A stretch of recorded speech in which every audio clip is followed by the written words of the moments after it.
Hello and welcome to the Weekly Fixation. It's finally that time where we look back at all we've seen, read, or listened to this week and discuss what we just couldn't get out of our heads.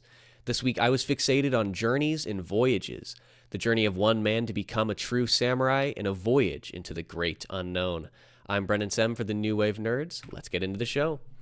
Let's kick things off this week by discussing the voyages of the Starship Enterprise, her 5-year mission to boldly go where no man had gone before. I'm, of course, referring to Star Trek, the original series, created in 1966 by Gene Roddenberry and running through 1969. Star Trek follows Captain James T. Kirk and the crew of the USS Enterprise as they explore the galaxy and defend the United Federation of Planets. Starring William Shatner, Leonard Nimoy, and DeForest Kelley, Star Trek is seminal and generally considered to be one of the greatest works in all of science fiction, a sentiment to which I must admit I'm fairly partial. I say fairly partial because I'm not fully convinced. I don't know if I 100% agree that Star Trek is the greatest work of science fiction ever to be created. I think there are certainly some strong contenders. It's definitely a close race. Obviously, Star Trek is incredible. And I very much enjoy it, but I don't know if it's clear that it's, ultimately better than Star Wars or Dune, The Expanse, Frankenstein, Three Body Problem. I mean, take your pick. There are certainly plenty of incredible science fiction works, but I think without a doubt, it's clear that Star Trek is easily in the top 5, if not the top 3. Like I said, it's a seminal work. It is one of the most influential in all of science fiction. I think there's an argument that could be made it is one of the most influential television programs ever, right? I mean, this is a cultural touchstone, a cultural milestone, a landmark. This is a show that brought people together, right? I mean, this is one that, though it is science fiction and is widely relegated to the nerd corners of the fandom these days, I feel like this is one that at the time was definitely a little bit more mainstream. And like I said, it's a little bit more niche these days. And I think that is a problem that Star Trek is going to have to overcome.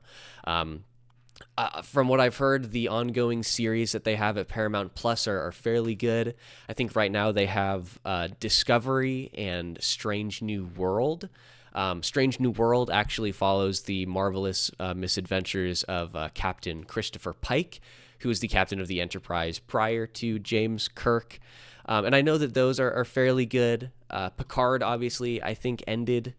I think the last season was last year, but that was a continuation of the Next Generation storyline. I think Star Trek has a real problem with bringing in new viewers and getting past the sort of nerd pipeline, I guess. I feel like the issue with Star Trek is that it's sort of difficult to get into it, I guess, in the way that like Star Wars and Marvel, they don't have the same barrier to entry, I think, that Star Trek as a franchise kind of does. And I will say that I feel like the Star Trek fandom is certainly much more closed off than the Star Wars and Marvel fandoms are. And maybe this is just my perception, but I feel like typically the people who are really involved in Star Trek and really, that is their, like, they wouldn't even have to hesitate to say Star Trek is the greatest work of science fiction ever created. I feel like in that subculture, there's definitely a habit, I guess, where if you haven't seen the original series and all of Next Gen, if you haven't seen all of the products and all of the projects, even Voyager and DS9 and all of the other ones, I guess I can't think of any other Star Trek series, but I know that there's some more obscure ones. But if you haven't seen all of them, then you're not real. Enterprise was the one that I was thinking of with Scott Bakula. Oh man, that was really going to bother me. Sorry. But if you haven't seen all of them, there's definitely a little bit of, I don't know if you would call it a level of like pretentiousness But I feel like the Star Trek community certainly has fallen victim to that. Maybe more so than the others. Don't get me wrong. Obviously, the Star Wars and Marvel fandoms have their own subsets of irritating people, but I feel like the proportion is much larger in the Trekkie group. Wow, Trekkie is a word that I have not heard in a long time. That's definitely a relic of a bygone era. Man, remember when people called people Trekkies? That was a fun time to be alive.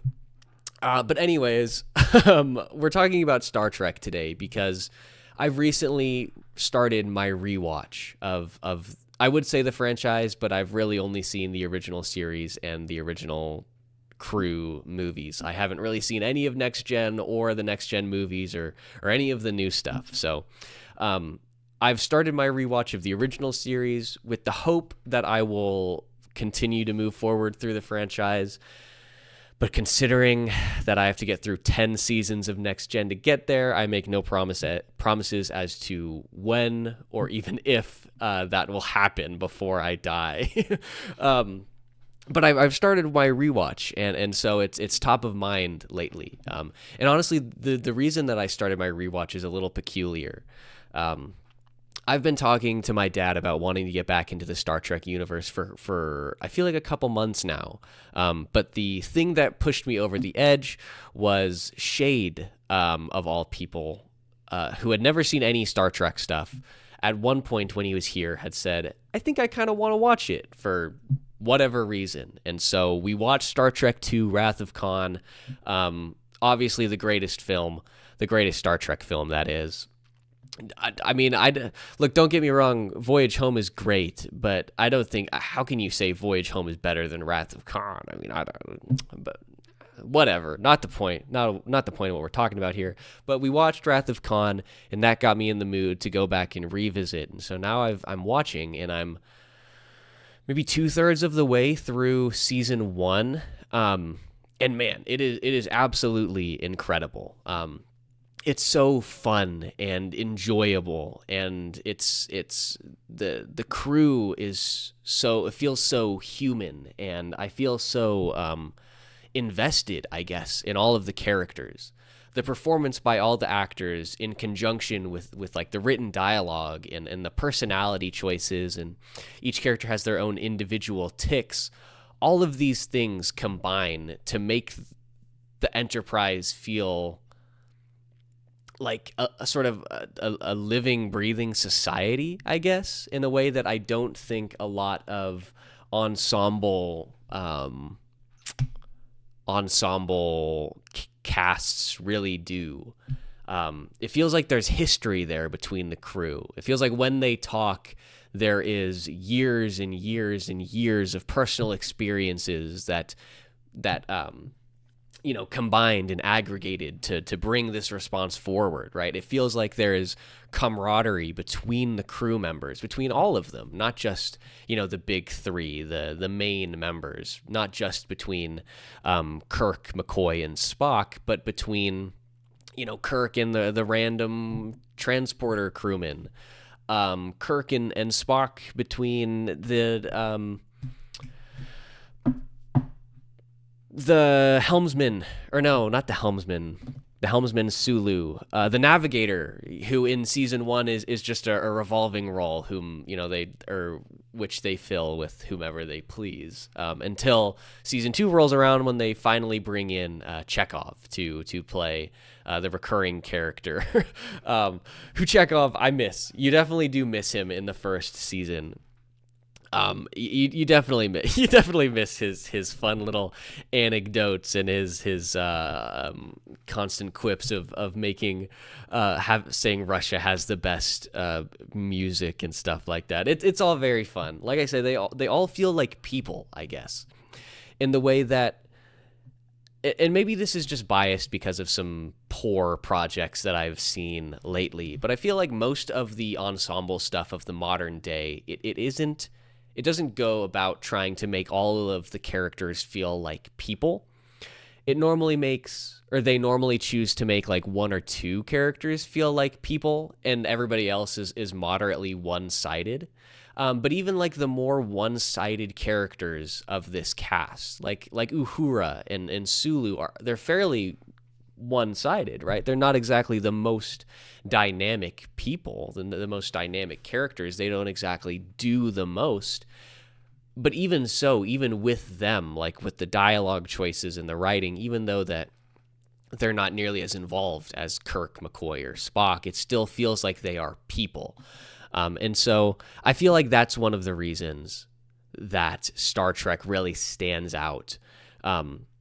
It's the crew, right? I feel like, nominally you're supposed to tune in every week to see the misadventures of the Enterprise, right? Like what is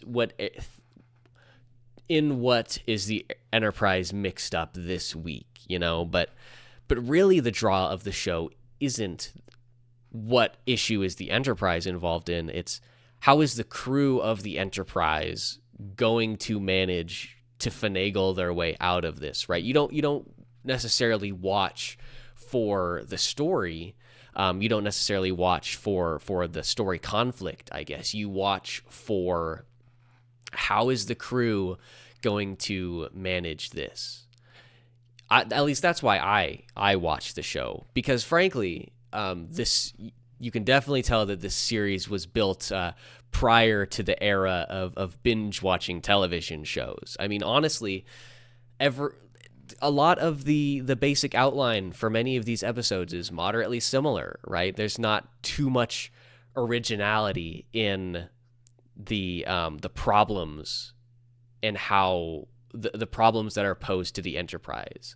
The minutia and the details of the problems are all obviously different, but frankly, a lot of the stories, it seems like they have 4 or 5 different stories that they tell in Star Trek.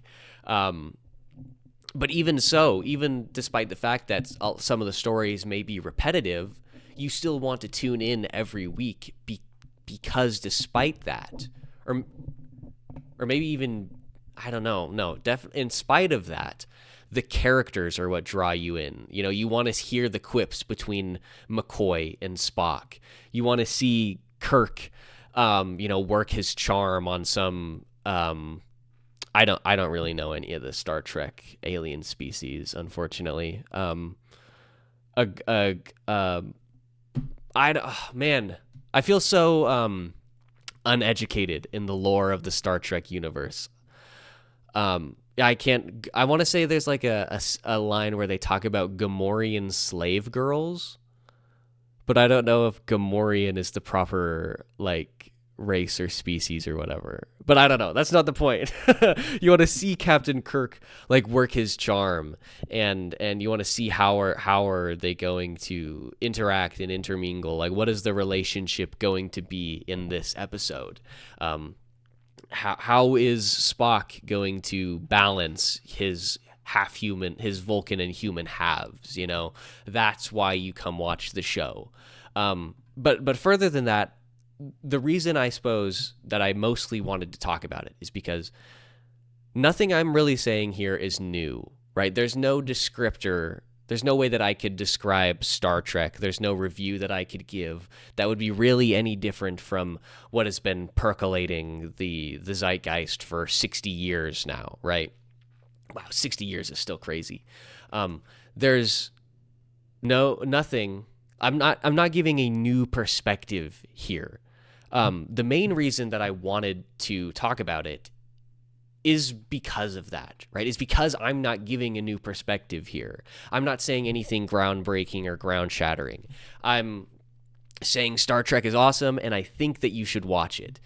And I think it's important that you hear it from me, right? Not me personally, but from somebody in my position, right? I think, like I said, Star Trek has a real barrier to entry problem.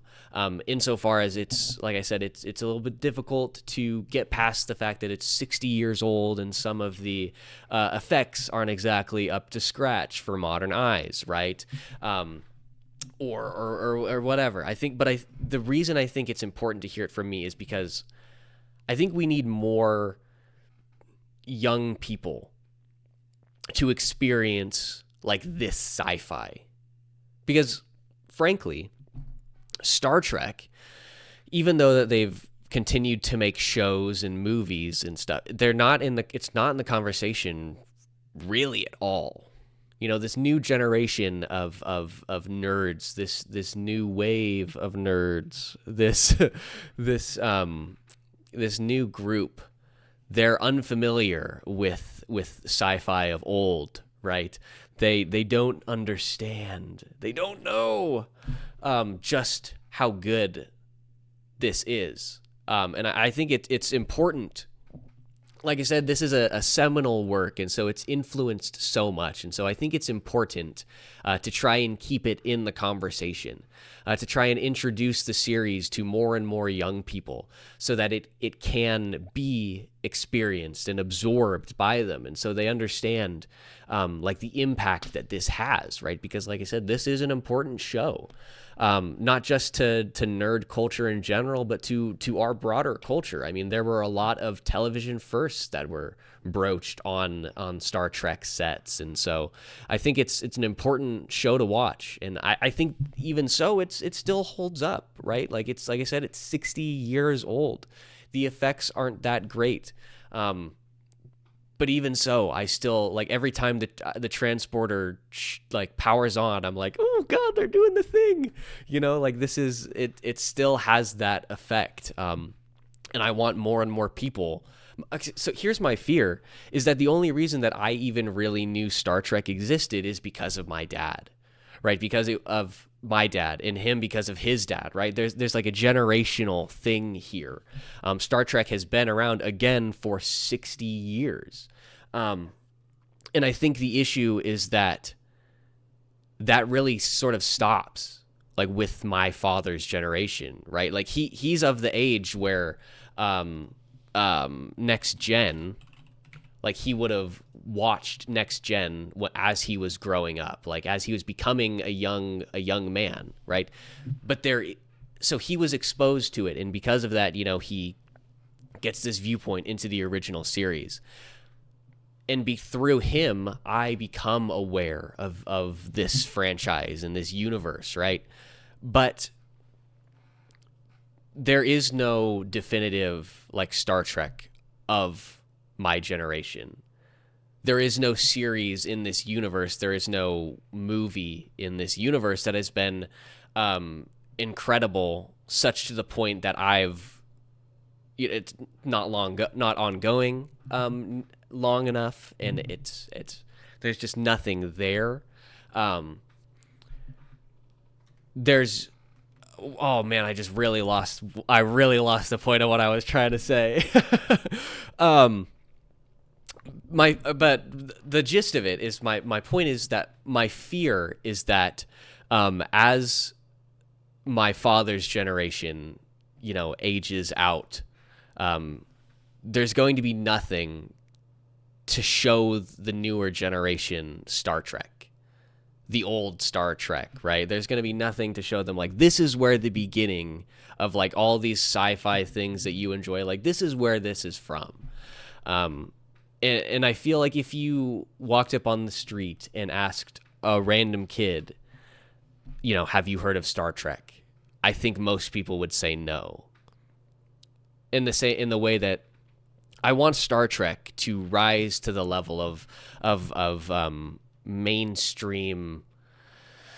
I don't know what the word I'm looking for is here. Mainstream popularity, I guess. I want this to rise to the level of like, okay, that's a bit of a lofty goal, and I don't think it's going to happen. I was going to say like to Star Trek, but I want it to rise to like at least name value of like Star Wars, right? Like where you say Star Trek and people know what that is, like people are aware of it. That's what I want, and so that's why I decided to talk about it here today. I knew I wasn't going to say anything new. I knew I wasn't going to have a groundbreaking review, you know, where I dissect something. We've only got a short amount of time here, so I just wanted to take the time to say that the show is great, in that even though it doesn't necessarily look great, even though it looks a little aged and decrepit and definitely vintage. And sometimes it's hard to get past that. I think it's absolutely worth it. And I hope that more and more young people, man, I sound old right now. I just thought about what I said. I sound old. I just hope more and more people start to enjoy the Star Trek universe, such that we continue to see more and more projects throughout the future. There's a real barrier to entry with Star Trek, and I hope to help maybe start to break that down a little bit, so that more young people can be more involved. So that's the first recommendation. Now, as longtime listeners of the show will know, typically when I like to do the weekly fixation, I try to do something that I read as well as something that I watched. But to be honest with you, nothing I read this week felt weekly fixation worthy. I did read things. I read Dune and Dune Messiah. I finished that yesterday. And then today I started Children of Dune, which are obviously all phenomenal. But I felt like they deserved their own episode, right? Presumably with some guests at some point. But because of that, so my second recommendation is also going to be something to watch. And so I'm already cheating, and so I figured, why not cheat just a little bit more? And so rather than give one movie for my second recommendation, I'm actually going to give a trilogy of movies. I'm going to be discussing Hiroshi Inagaki's Samurai Trilogy. This is available on HBO Max. The trilogy follows one man as he journeys to become a true samurai. In the first movie, which is Musashi Miyamoto, we'll follow him in his early life as he begins as an aspiring warrior, becomes an outlaw, and then begins his step towards becoming a samurai. And then in the second and third movies, we will watch him further, increase his skill and ability until he becomes the greatest swordsman on the island. I watched these.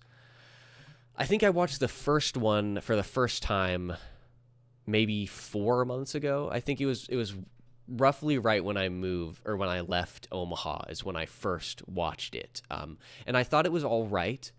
I enjoyed it, but I didn't think it was anything, groundbreaking. I kind of wanted to watch the rest of the trilogy, but I wasn't particularly interested. And then a couple days ago, I was watching, well, I guess first, why don't we start out from the beginning? Originally, when I was going to do this weekly fixation, I was going to talk about High and Low, Akira Kurosawa's film starring Toshiro Mifune. But then, through watching that movie, I just decided to go further and further into Toshiro Mifune's filmography. And, when I was looking through the list, I found the second film, Duel at Ichijoji Temple. I'll put the poster up here. And I saw this, and I thought, wow, there's quite a lot going on in this poster. But it interested me enough that I was like, you know what, maybe I'll finally watch this. And I started it, and then immediately I was like, no, I need to rewatch the first one. And so I rewatched the entire trilogy in 2 days. Or I didn't rewatch the trilogy. I rewatched the first one and then watched the second two shortly thereafter. And I'm gotta say, this is an amazing trilogy. I think they don't necessarily stand on their own quite so well. Don't get me wrong, they're incredible films, but I think the sum is greater than the individual parts as far as this trilogy goes. But I gotta admit, the trilogy itself is phenomenal. Watching Takezo Toshiro Mifune's character, the samurai Musashi Miyamoto, or maybe he's a Ronin. He might be a Ronin in the beginning, but not important. Watching his evolution, I guess, over the course of 3 films is amazing. You see him in the first one as this, headstrong, just crazy youthful man who's just filled with vim and vigor and, is just out for glory. And then at the end, in the final trilogy, the final film, when he's mastered himself, it's an amazing turnaround. Truly, in my opinion, I think it might be one of the best trilogies I've seen.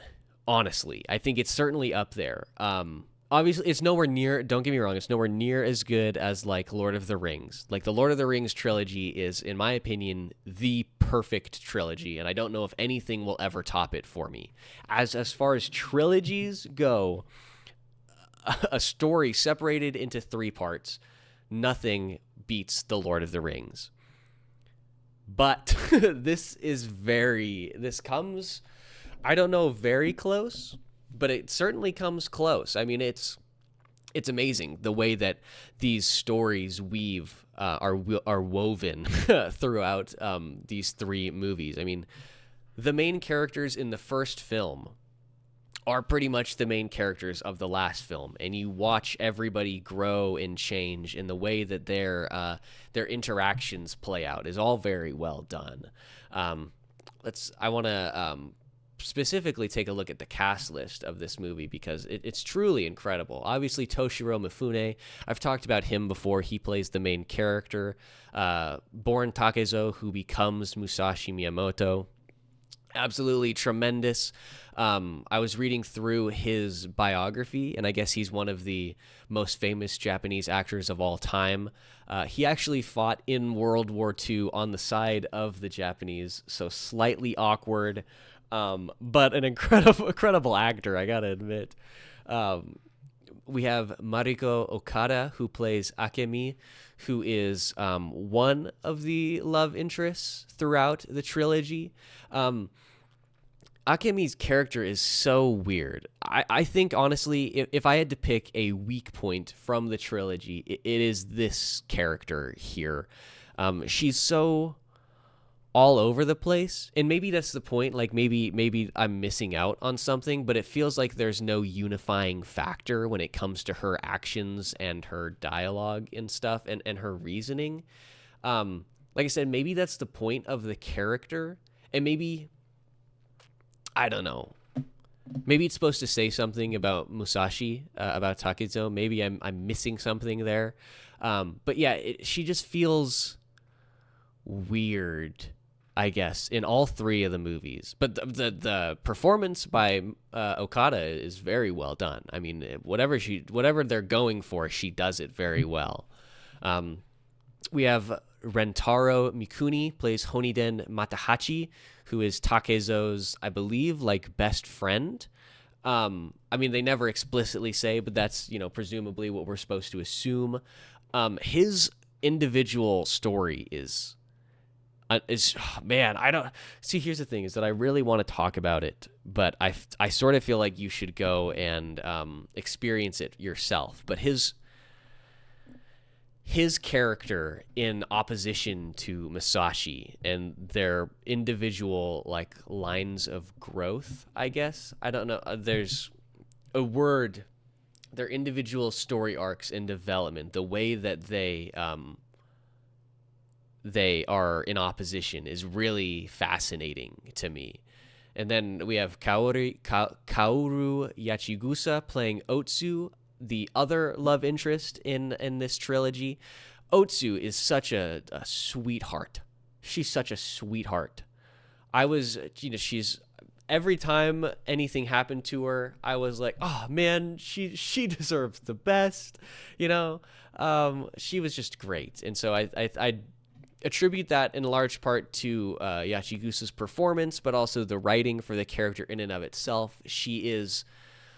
Otsu is the most loyal, loving, like, kind-hearted person. She is dutiful and honor-bound, and it's just like she is so virtuous, I guess, and righteous, and it's just a fun, what a truly great character. And I love the relationship between Otsu and Musashi. I love the way that they expound on that, and the direction that they take that, and how they tease out that relationship and their interactions over the course of the three films. It's fascinating. I think I would like to, next time I watch this, because I will absolutely be rewatching it at some point, I think I'm going to view it through the lens of Otsu being the main character. The first viewing, I watched it following Musashi Miyamoto, and through his journey to become the samurai. But I think an interesting, maybe the next time I'll watch it is I'll watch it from the viewpoint of Miyamoto becoming a man worthy of Otsu, right? Because their relationship and their interplay, and the back and forth, and then there's Akemi as well, like this love triangle of, like, you know, why. It's an interesting examination into the character of Miyamoto, seeing these three, you know, interact and have this, well, love triangle. I said it. It's very well done, and I really, really enjoy it. And I think this is another one that I think is worth viewing, not just based off of the fact that I think it's a great story, but I really, really like the theme, the themes that get conveyed following Musashi Miyamoto, right? This is a man who devotes his whole life to becoming a better person, right? I mean, he devotes it nominally to the way of the sword, but as you follow his journey, and as you follow the other characters, and you pay attention to, like, the subtext that's there, I think it's fascinating watching this warrior, right? Like I said, this headstrong, ambitious, young, crazy kid become a cool and collected samurai who is sad, right, when we have the ultimate duel at the end, right? And that's another thing, I guess, that I wanted to another reason I wanted to talk about this is because the point, I think, of the entire trilogy is another theme, I think, of the entire trilogy that is important for people, hopefully for young people to absorb, and to hopefully live out through the rest of their lives, is the idea that if you work hard, you can become, if you this ultimate, whatever your desire is, and it's the story of this headstrong guy who ultimately becomes someone who is a master of himself, and how through becoming the master of himself he achieves all that he wants, and has this respect for life and for these abstract concepts, and understands. He becomes a wiser person. I think it's absolutely a theme that is sort of gone by the wayside in a lot of projects, and definitely is one that I think needs to be described to people who are in their formative years. Absolutely. I think it's a great trilogy, truly. And so once again, that is Hiroshi Inagaki's Samurai Trilogy, starting with Musashi Miyamoto, followed by the duel at Ichijoji Temple, and ending with the duel at Ganryu Island. All three are available on Max. I think they're absolutely worth the watch. I rank them 8s across the board. They're incredibly fun, and definitely worth the time. But that is where we're going to end it. And make sure that you like this video and comment down below. Let me know, what do you think is the greatest work of science fiction ever created? Do you think it's Star Trek? Are you more of a Dune person? How about Star Wars? Or for some reason, do you think Logan's Run is the greatest sci-fi project ever created? I don't know, and I don't know quite where I fall on the question myself. Definitely not on the Logan's Run end, but still a fun movie. So, yep, that's where we're going to end it, and we will catch you guys next Monday with another news segment.